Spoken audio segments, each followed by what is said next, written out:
우리 주기도문 마지막 시간입니다. 벌써 2달이 지나갔습니다. 개인적으로 바람이 있다면 앞으로 주기도문을 하실 때에 우리가 앞서 살펴봤던 이 내용들을 묵상하시면서 기도를 하신다면 우리의 신앙이 보다 더 깊은 차원으로 들어갈 수 있지 않을까, 더 풍성해지지 않을까 하는 생각이 있습니다. 다음 주부터는 우리 이청년부를 담당하고 계시는 김현준 목사님께서 말씀을 전해주실 예정이오니 계속해서 우리가 우리 신앙을 회복을 위해서, 우리의 삶의 회복을 위해서 말씀 가운데 나아가는 우리 모두가 되기를 주님의 이름으로 축복합니다. 악에서 구하소서. 몇 년 전에는 이제 이 슈퍼 히어로에 관한 영화가 굉장히 매년 여러 개가 개봉이 돼서 제가 굉장히 재미있게 영화를 봤던 기억이 있습니다. 뭐 아이언맨, 뭐 캡틴 아메리카, 뭐 배트맨, 슈퍼맨. 요즘은 조금 이런 영화들이 뜸한 것 같은데 한때 이게 굉장히 줄지어서 개봉됐던 것을 혹시 기억하실지 모르겠어요. 아마 여러분들도 하나쯤은 보시지 않았을까 생각이 드는데, 뭐 안 보셨더라도 뭐 그 히어로 이름을 들으면은 그게 어떻게 생겼는지, 대충 어떤 캐릭터인지는 아시잖아요. 워낙 유명하니까. 근데 그런 영화들을 보면요, 이 선과 악의 구분이 굉장히 명확합니다. 복잡하지가 않아요.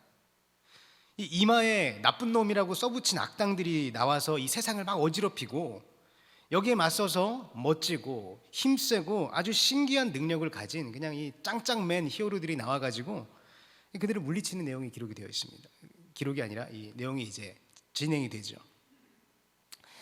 뭐 물론 그 안에 나름대로 뭐 그 세계관 속에서 뭐 철학을 논하기도 하고, 뭐 자기 성찰을 하기도 하고, 뭐 이런 내용이 있고, 또 때로는 선과 악이 뒤엉켜서 쉽게 구별할 수 없는 모습이 나타날 때도 있기는 하지만 그 비중이 그렇게 크진 않잖아요.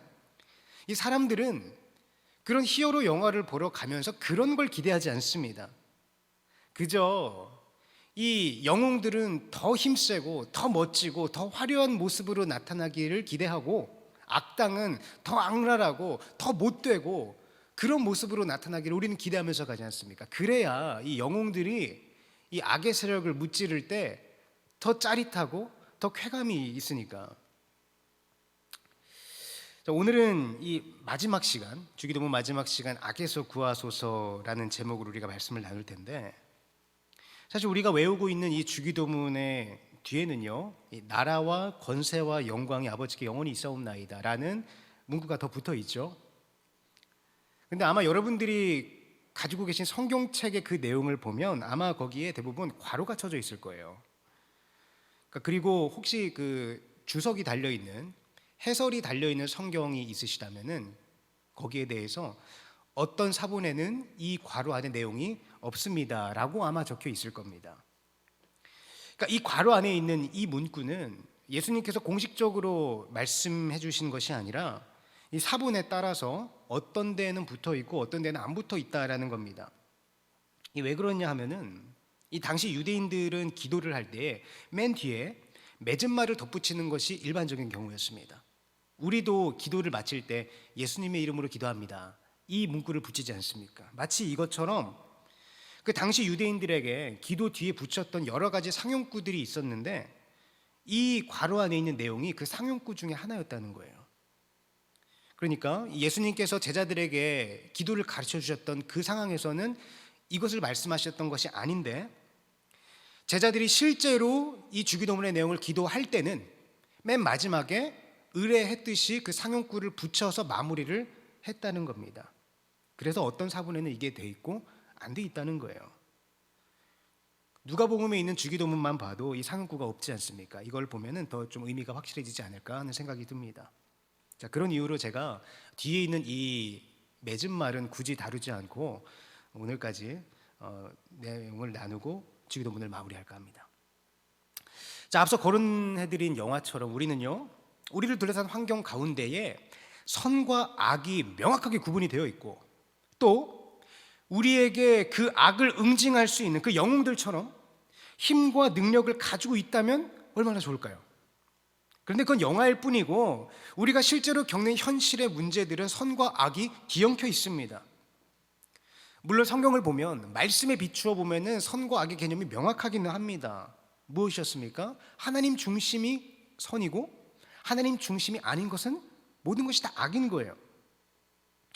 그런데 우리가 이때까지 계속해서 살펴봤듯이 우리는 여전히 하나님의 사고방식으로 살아가지 못하고 여전히 이 땅의 사고방식으로 살아가고 있기 때문에 그 선과 악을 명확하게 구별할 수 있는 지혜도 없거니와 우리가 설령 그것을 분별해낼 수 있다 하더라도 그 악을 물리칠 수 있는 능력이 없습니다. 그래서 우리는 너무나 쉽게 날마다 이 세상의 유혹과 시험에 걸려 넘어지지 않습니까? 저는 이것이야말로 우리가 신앙생활을 하면서 겪는 가장 큰 괴리감이라고 생각을 합니다. 왜 우리는 이토록 연약하게 태어났을까? 왜 우리는 저 영화 속에 나오는 영웅들처럼 저 악의 세력들을 밟아 이길 수 있는 능력이 없을까? 하나님의 자녀라고 하는데 구원받은 하나님의 자녀로서의 권세를 받았다라고 고백을 하는데 왜 우리는 이렇게 약할까? 그 이유에 대해서 지난주에 우리가 대략적으로 간단하게 살펴봤는데요. 이 출애굽기에 나오는 바로 왕과 또 로마서에 있는 바울의 고백을 통해서 우리 인간은 본질적으로 타락한 존재고 하나님께서 그 통치의 손길을 거두시고 그냥 그 정욕대로 내버려 둔다면 그 얼마나 사람이 악해질 수 있는지, 얼마나 연약한 모습으로 끝까지 달려가는지를 우리가 확인을 하였습니다. 그 무시무시한 재앙이 눈앞에서 펼쳐지는데 심지어 바다가 갈라지는 그 기이한 현상을 눈앞에 목도하고 있음에도 불구하고 끝까지 하나님을 향해 칼을 빼들고 달려가는 그 모습이 바로 우리들의 모습이라는 거예요. 우리가 하나님의 울타리 안에 거하지 않고 세상의 관점이 전부인 것처럼 이 세상을 살아간다면 그런 삶이 당장은 그럴듯해 보일 수 있습니다. 여러분 생각해 보시기 바랍니다.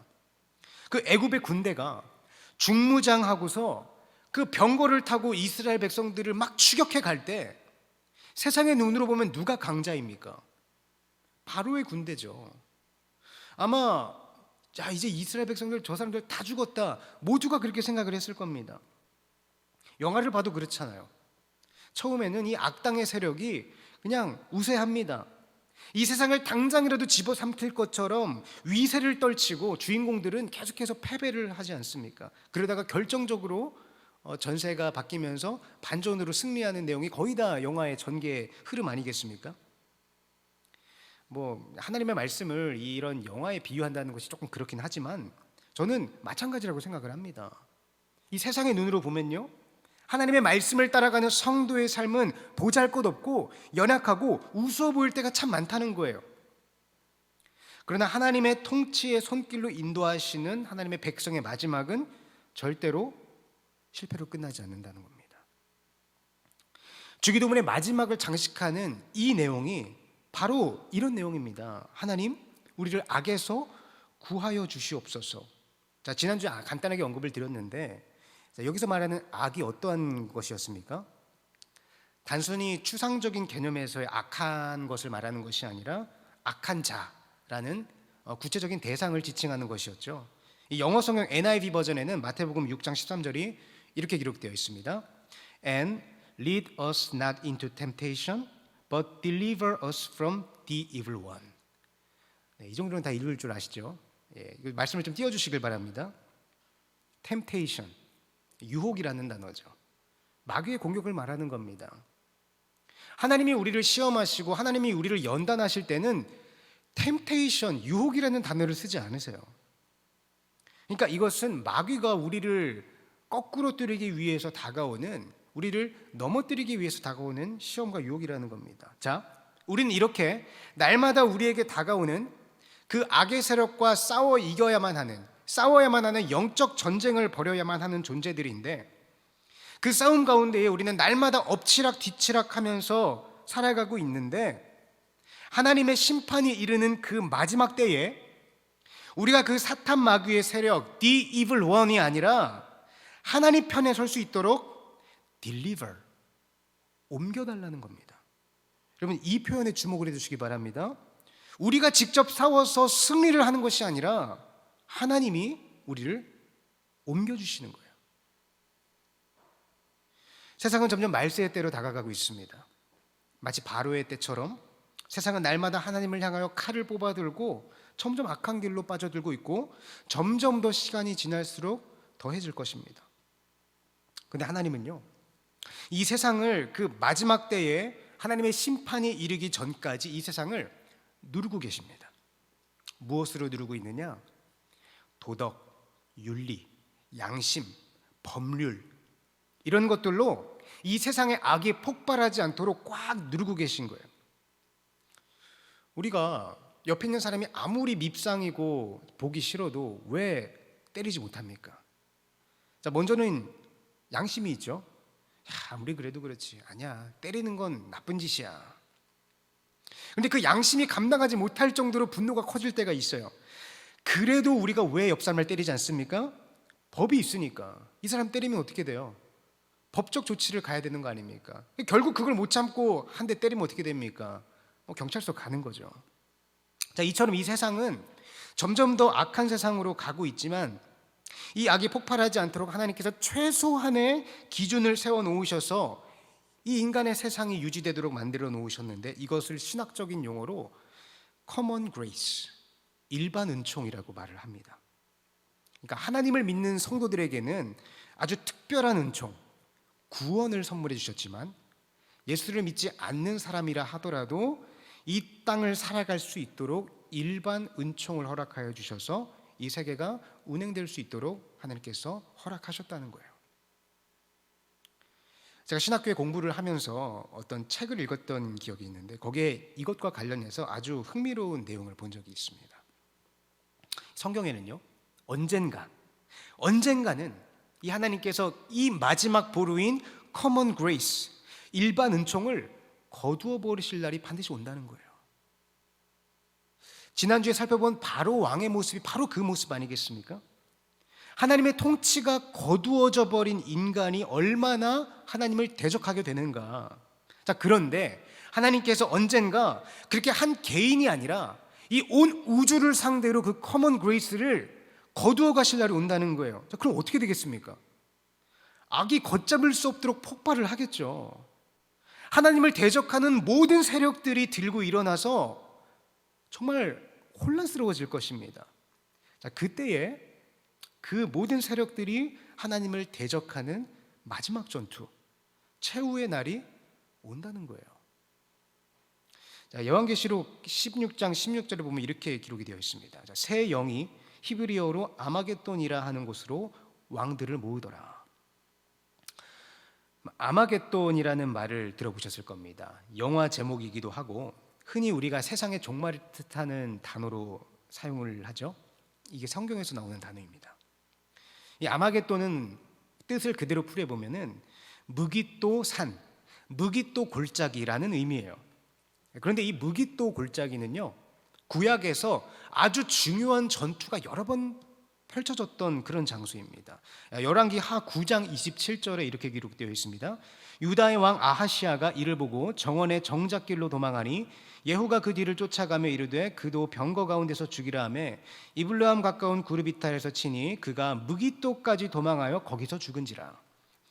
자, 열왕기하 23장 29절에는 또 이렇게 기록되어 있습니다. 요시야 당시에 애굽의 왕 바로 느고가 아수르 왕을 치고자 하여 유브라데 강으로 올라가므로 요시야 왕이 맞서 나갔더니 애굽 왕이 요시야를 무깃도에서 만났을 때에 죽인지라.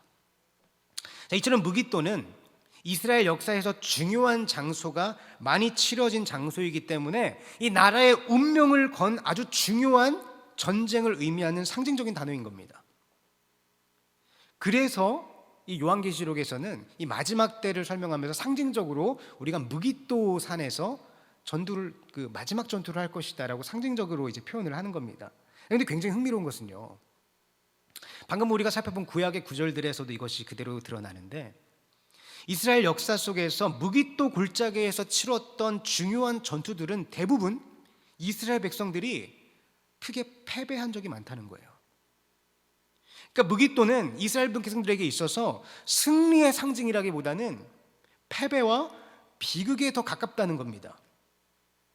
그런데 하나님은요, 이 마귀와 우리 성도들이 싸워야 될 그 마지막 영적 전투의 현장을 무기또골짜기에서 한다는 거예요. 무슨 의미일까요? 만약에 여러분들 인생이 걸린 아주 중요한 어떤 결전을 치러야 되는 순간을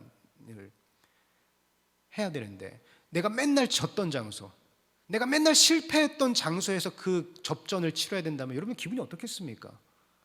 별로 좋지 않을 거예요. 시작하기도 전에 벌써 주눅이 들고, 야, 이번에 또 지면 어떡하지? 사기가 저하될 겁니다. 요한계시록 11장을 보면요, 이 말세의 때에 나타나는 영적 전투의 현장을 묘사하고 있는 부분이 있습니다. 사실 이제 이 계시록의 말씀은 워낙 어렵기도 하고 조심스러운 부분이 많기 때문에 좀 웬만하면은 다루기가 참 조심스럽습니다만, 이 말세의 시대를 살아가는 우리 그리스도인들이 영적 전쟁이 어떠한 것인지를 이 주기도문의 클라이막스 부분에서 분명히 예수님께서 말씀을 하고 계시기 때문에 제가 최대한 안전한 범위 내에서 조심스럽게 말씀을 좀 전하도록 하겠습니다. 자, 계시록 11장 6절에서 10절을 보면 이렇게 기록되어 있습니다. 조금 길지만 제가 봉독할게요. 그들이 권능을 가지고 하늘을 닫아 그 예언을 하는 날 동안 비가 오지 못하게 하고, 또 권능을 가지고 물을 피로 변하게 하고 아무 때든지 원하는 대로 여러 가지 재앙으로 땅을 치리로다. 그들이 그 증언을 마칠 때에 무저갱으로부터 올라오는 짐승이 그들과 더불어 전쟁을 일으켜 그들을 이기고 그들을 죽일 터인즉 그들의 시체가 큰 성길에 있으리니 그 성은 영적으로 하면 소돔이라고도 하고 애굽이라고도 하니 곧 그들의 주께서 십자가에 못 박히신 곳이라. 백성들과 족속과 방언과 나라 중에서 사람들이 그 시체를 사흘 반 동안을 보며 무덤에 장사하지 못하게 하리로다. 이 두 선지자가 땅에 사는 자들을 괴롭게 한 고로 땅에 사는 자들이 그들의 죽음을 즐거워하고 기뻐하여 서로 예물을 보내리라 하니라. 6절을 한번 띄워주시겠습니까? 6절을 보면 마치 바로 앞에 선 모세의 모습을 보는 것 같습니다. 이 하나님의 권능을 가진 선지자들이 예언을 하고 막 물을 피로 변하게 하고 막 여러 가지 재앙이 땅을 치게 되는 거예요. 7절을 띄워주시기 바랍니다. 근데 7절을 보시면요, 자, 그들이 증언을 마칠 때에 무저갱으로부터 사단의 세력이 올라와서 선지자들이 전쟁을 벌이는데 누가 이깁니까? 짐승이 이깁니다. 선지자들이 하나님의 능력을 받아서 그 짐승들을 때려잡는 것이 아니라 반대로 마귀가, 짐승들이 하나님의 선지자를 죽인다는 거예요. 그리고 8절, 그들의 시체, 선지자들의 시체죠. 그들의 시체가 큰 성길에 있는데 그 성은 소돔 혹은 애굽이라고도 하는데 어떤 곳입니까? 주께서 십자가에 못 박히신 곳이라. 조금 복잡할 수도 있는데요, 굉장히 중요합니다. 자, 여기까지만 보면 지금 누가 이기고 있습니까? 마귀의 세력이 이기고 있잖아요. 하나님께서 보내신 선지자들이 아무 힘도 못 쓰고 이 세상에서 무력하게 죽임을 당해버렸습니다. 근데 우리의 삶을 봐도 그래 보이지 않습니까? 여러분, 이 세상에서 예수 믿는 그리스도인들이 더 힘이 세 보입니까? 아니면 예수 믿지 않는 세상의 세력이 더 힘이 세 보입니까? 세상이 더 세 보이잖아요. 세상의 힘의 원리의 관점에서 보면 이 교회는 말할 것도 없고 심지어 예수 그리스도조차 무력하게 십자가에서 죽어버리는 겁니다. 그리고 9절과 10절에서처럼 이 세상의 세력들은 그 선지자들의 죽음을 보면서 자기들끼리 기뻐하고 예물을 보내면서 축하하는 거예요. 여기까지만 보면 우리 교회는 참 힘이 없고 무기력한 집단같이 보입니다. 그리고요, 이런 현상은 세월이 지나갈수록 점점 더 심해질 것입니다. 놀라운 것은 예수님께서 이 세상을 상대로 진정한 승리를 이루신 가장 결정적인 사건이 무엇입니까? 십자가입니다. 예수님께서 십자가에 달려 죽으심으로 말미암아 이 세상이 정죄를 받았고 하나님의 자녀들은 구원을 받은 거예요. 근데 누가 예수를 십자가에 못 박았습니까? 이 세상이잖아요. 우리를 포함한 이 세상. 이 아이러니 속에 우리의 영적 전쟁의 승리의 비결이 들어있는 거예요. 자, 세상은 자기들의 힘으로 예수를 십자가에 못 박아 죽여버렸는데 오히려 그 십자가의 죽음이 세상을 정죄하고 세상을 이기는 승리가 된 겁니다.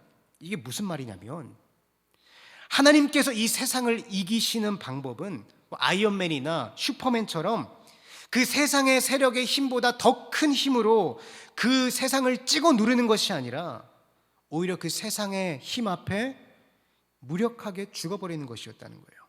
그런데 그 무력한 죽음이 오히려 승리가 되었다는 겁니다. 우리는 누구를 따라가는 자들입니까? 우리는 예수님을 따라가는 자들이잖아요. 그러니까 우리 교회가 취해야 될 방법은 예수님의 방법입니다.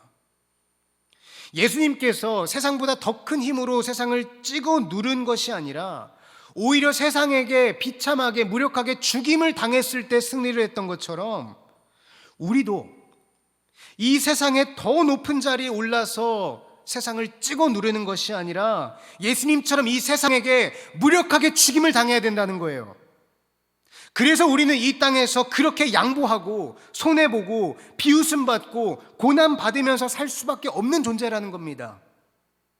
예수님이 이렇게 말씀하시잖아요. 오른뺨을 맞으면 왼뺨을 대고, 오리를 같이 가달라고 하면 심리를 가지고, 속옷을 달라고 하면 겉옷까지 벗어줘라. 근데 우린 어떻습니까? 어떻게 하면 내가 이 땅에서 돈 한 번 많이 벌어볼 수 있을까? 어떻게 하면 내가 이 땅에서 더 높은 자리에 올라서 폼 한 번 잡으면서 떵떵거리며 살아갈 수 있을까? 이런 생각으로 우리 머리가 가득 차 있지 않습니까? 그렇다고 오해하지는 마시길 바랍니다. 저는 여러분들에게 성공하지 말라는 게 아니에요. 세상을 등지라는 것이 아닙니다. 우리는 육신을 입고 살아가고 있기 때문에 당연히 내가 속한 사회에서 열심히 일하고 열심히 공부해서 성공해야죠. 그러나 이 세상이 요구하는 힘의 원리와 하나님께서 제시하시는 복음의 원리가 부딪히는 그 영적 전쟁의 현장 속에서 우리가 어떠한 마음을 가지고 그 현장에 나아가야 하느냐는 것입니다. 문제는 이 땅에서 그렇게 열심히 공부하고 열심히 일해서 성공하기 원하는 그 목적이 하나님의 통치에 붙들려서 살아가는 그 과정 가운데 일어나는 현상이라면, 그런 성공이라면 얼마든지 그것은 좋은 일이고 하나님의 축복이라고 할 수 있지만, 그런 하나님의 통치에는 전혀 관심도 없고 그저 맹목적으로 세상의 성공만을 위하여 내가 나아가고 있다면 그 모습이 바로 출애굽기에 나오는 바로의 모습이라는 거예요. 아브라함, 요셉, 솔로몬, 다니엘을 보십시오. 이들은 모두 마침내 성공하고 부자가 되고 명예를 얻은 사람들입니다. 성경에서 가장 인기 있는 사람들이잖아요. 그런데 우리가 눈을 씻고 성경을 찾아봐도 그 사람들이 그런 거 달라고 기도했던 적이 한 군데도 없다는 겁니다. 그들은 그저 하루하루 그들의 삶에 다가오는 그 하나님의 통치에 순종하기 위해서 모든 인생을 걸었던 사람들인 거예요. 그렇게 하나님의 통치를 따라서 한 걸음씩 가다가 보니까 하나님께서 필요한 때에 필요한 방법으로 그들에게 공급을 해주시더라는 겁니다. 그런데 우리가 기억해야 될 더 중요한 것은 하나님 앞에서 그렇게 신실하게 살아갔음에도 불구하고 결국 그것들이 주어지지 않던 사람들도 있었다는 겁니다. 히브리서 11장을 보면 믿음장이라고 부르죠. 하나님 앞에서 신실한 삶을 살아갔던 우리 신앙의 선배들의 이야기들이 기록되어 있습니다. 근데 그 앞부분에는 하나님 잘 믿어서 성공하고 복받은 이야기가 기록이 되어 있는데, 그 뒷부분에는 똑같이 하나님을 믿었음에도 불구하고 그런 세상적인 복을 받지 못하고 비참하게 죽임을 당한 사람들의 이야기가 기록이 되어 있다는 겁니다. 여러분, 그럼 그 뒤에 기록된 그 사람들은 나중에 천국 가서 하나님한테 억울하다고 따졌을까요? 하나님 똑같이 믿었는데 왜 쟤는 저렇게 성공하게 부자 되게 만들어주고 왜 저는 이렇게 비참하게 평생 고생만 하다가 죽게 하셨습니까? 저는 아니라고 생각합니다. 그들의 관심사는 오늘 나의 현실 속에서 하나님의 통치를 어떻게 따라갈 수 있을까? 이것이 최고의 관심사였기 때문입니다. 영화나 연극을 보면 등장인물 중에 부자도 나오고 거지도 나옵니다. 그 배역이 어떻게 정해집니까? 부자 역을 맡은 사람은 진짜 부자고 거지 역을 맡은 사람은 진짜 거지입니까? 아니잖아요. 그런 건 전혀 상관이 없지 않습니까? 그 작품을 위해서 가장 적합한 사람이 가장 그 배역을 맡은 것 뿐입니다. 감독이나 배우들이나 스텝이나 모두가 그냥 그 배역과 대본에 충실했을 뿐이에요. 그렇게 모두가 자기의 역할에 충실하면 멋진 작품이 등장을 하는 겁니다. 저는 우리의 인생도 이와 같다고 생각을 합니다. 우리의 삶은요, 하나님께서 맡겨주신 역할을 최선을 다해 감당하는 자리인 거예요. 근데 누군가에게는 그 자리가 배부르고 등 따신 자리일 수도 있습니다. 그러나 누구에게는 그 자리가 춥고 배고프고 힘들지만 끝까지 버텨내야만 하는 그런 자리일 수도 있어요. 그러나 우리가 풍족하다고 해서 교만하지 않고 부족하다고 해서 절망하지 말아야 하는 이유는 하나님께서는 우리를 그런 자리에 서게 만드신 뜻과 이유가 있다는 겁니다. 그게 뭡니까? 그 자리에서 하나님의 통치를 발견하고 어떠한 상황 가운데에서도 그 통치를 따라가는 것. 우리가 이 세상의 세력과 싸워 이길 수 있는 방법은 더 많은 돈과 더 높은 명예와 더 강력한 힘을 키워서 그 세상을 때려잡는 것이 아닙니다. 우리는 절대로 우리 능력으로는 그렇게 할 수도 없어요.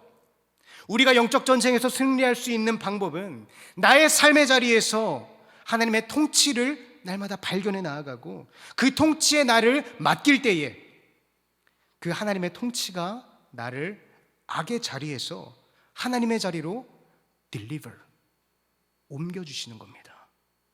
주기도문은 그것을 고백하는 기도입니다. 사랑하는 청년 여러분, 날마다 세상은 점점 더 악해질 것입니다. 문명은 점점 더 발전하겠지만 그만큼 우리가 예수 믿는 것은 더 힘들어질 거예요. 가족들이 반대할 수도 있습니다. 친구들이 비웃을 수도 있어요. 예수 믿는 것 때문에 내가 세상에서 돈을 더 많이 벌고 명예를 더 많이 얻고 더 높은 자리에 올라가는 것에 방해가 될 수도 있습니다.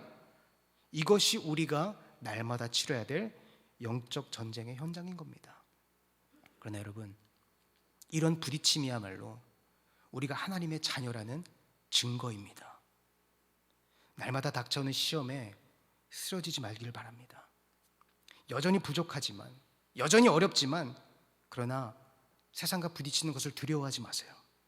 오히려 그 부딪힘을 겪으면서 내가 살아있구나, 내가 하나님의 자녀가 맞구나, 이러한 확신으로 나아가시길 바랍니다. 그러나 이 예배당을 나서는 순간 또다시 넘어질 수 있습니다. 아무리 다짐하고 결단해도 넘어지고 또 넘어질 수도 있어요. 괜찮습니다. 다시 일어나면 됩니다.